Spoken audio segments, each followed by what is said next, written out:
बिस्मिल्लाहिर्रहमानिर्रहीम अस्सलाम वालेकुम मलगरो उम्मीद دی چې تاسو ټول بخیر نن زمونږه ورډ اف د ډے نمبر 30 دی او نننې ورډ اف د ډے زمونږه ډیر زیات امپورټنت دی او هغه په دې وجه باندې چې دا یو داسې ټکی دی چې دا زما په خیال باندې چې په تیرو 15 میاشتو کې په پاکستان کې د ټول نه زیات استعمال شوی ټکی دی او هغه دی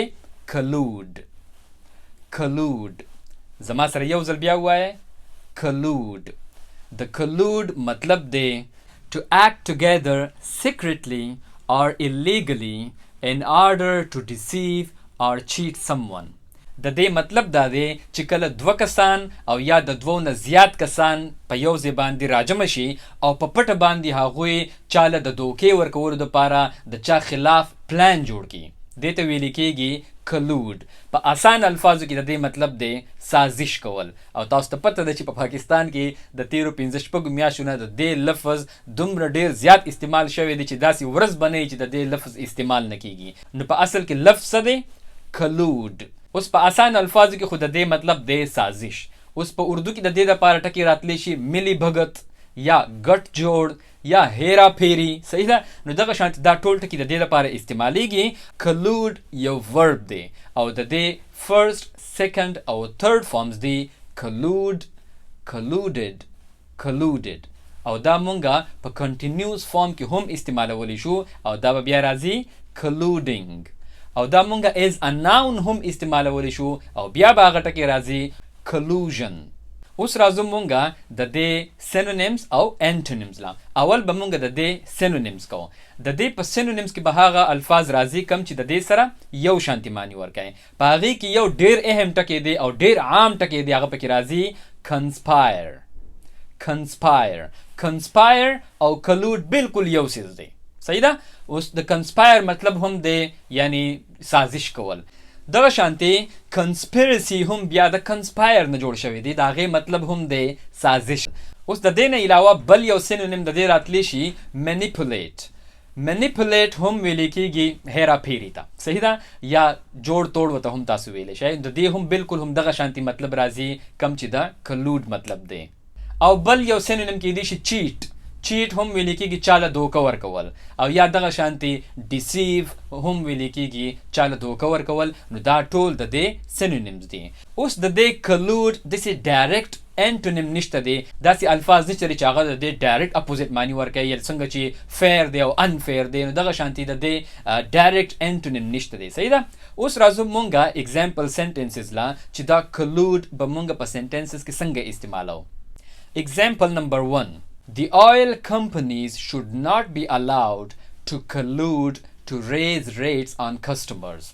د تیلو کمپنیانو لري د دې خبرې اجازت نه ورکړی کېږي چې هغوی یو سازش وکړي او د هغې په ذریعې سره هغوی قیمتونه په کسټمرز باندې اوچت کړي. صحیح ده؟ نو دغه شانتې دا مونږه په سنټنس کې استعمالولی شو.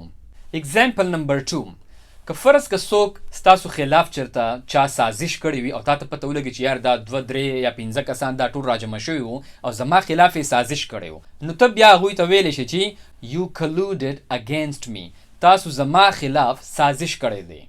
اگزامپل نمبر 3: It was suspected that the police had colluded with the witnesses.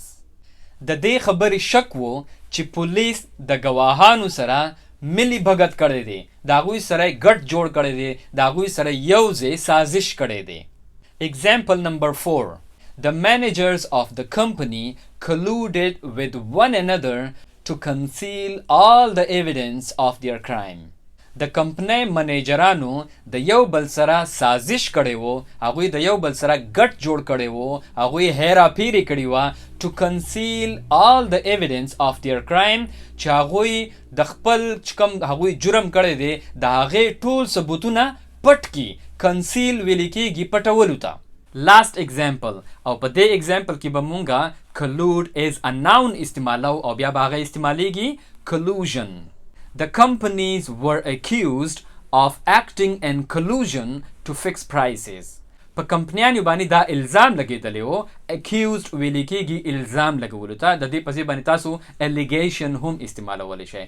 په کمپنیانو باندې دا الزام لګیدلی و چې هغوی یو ځای سازش کړی و to fix prices چې قیمتونه فکس کړي. یعنی کله کله دغه شانتي دا کمپنیان راجم شي او هغوی یو سازش وکړي او د سیزونو قیمتونه وخیږي او بیا هلته کې قیمتونه فکس کړي او د هغې نه بیا ارزان نه خرڅوي. نو دغه شانتي تاسو دا ویلی شئ چې the companies were accused of acting in collusion. هغوی دا یو سازش کړی و to fix prices چې قیمتونه فکس کړي. نو دغه شانتي دا مونږ په مختلف سنټنسز کې استعمالولی شو. نو اوس تاسو د ټولو دپاره هوم ورک دا دی چې دا یو لفظ ټول په یو سنټنس کې خامخا استعمال کړئ او په کمنټس کې ولیکئ. انشاءالله په نیکسټ لیسن کې به بیا میلاویږو. لایک او شیر ته نه هیر نشي او ټول زمونږ د یوټیوب چینل خامخا سبسکرایب کړئ. ټول د خپل ځان ډیر خیال ساتئ. د الله په امان.